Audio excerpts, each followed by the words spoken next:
அண்மை செய்தியை பார்த்து வருகிறோம்.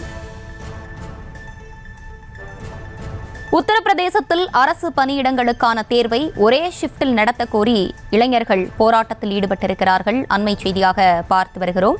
கூடுதல் விவரங்களோடு இணைகிறார் செய்தியாளர் மதியழகன். மதியழகன், வணக்கம். விவரங்களை வழங்கலாம். உத்தரப்பிரதேச பணியாளர் தேர்வாணையம் சமீபத்தில் அறிவிப்பு ஒன்றை வெளியிட்டது.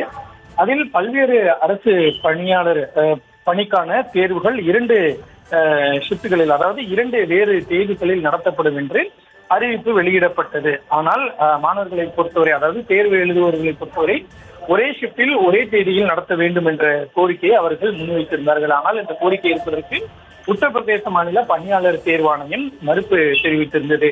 இதனைத் தொடர்ந்து உத்தரப்பிரதேசம் பிரக்யாராஜ் மாவட்டத்தில் இருக்கக்கூடிய உத்தரப்பிரதேச பணியாளர் தேர்வு வாரியத்தினுடைய தலைமை அலுவலகம் முன்பு கடந்த 5 நாட்களுக்கு மேலாக மாணவர்கள் கடுமையான, அதாவது கடந்த நவம்பர் 5ஆம் தேதி முதல் போராட்டத்தில் அவர்கள் ஈடுபட்டு வந்த நிலையில் அவர்களினுடைய கோரிக்கையை அரசு ஏற்கவில்லை. இந்த நிலையில் இந்த போராட்டம் மிகப்பெரிய போராட்டமாக உருப்பெற்றது. பல்வேறு அரசியல் கட்சிகளும் மாணவர்களினுடைய போராட்டத்திற்கு ஆதரவு அளித்து வந்த நிலையில் இந்த போராட்டம் மிகப்பெரிய ஒரு இயக்கமாக உருவெடுத்த நிலையில் தற்பொழுது இந்த போராட்டக்காரர்களினுடைய கோரிக்கைக்கு மாநில அரசு பணிந்திருக்கிறது. அறிவிக்கப்பட்ட தேர்வுகள் ஒரே நாளில் ஒரே ஷிப்டில் நடத்தப்படும் என்று தற்பொழுது உத்தரப்பிரதேச பணியாளர் தேர்வாணையம் அறிவிப்பு ஒன்றை வெளியிட்டிருக்கிறது. விவரங்களை வழங்கியமைக்கு நன்றி மதியழகன்.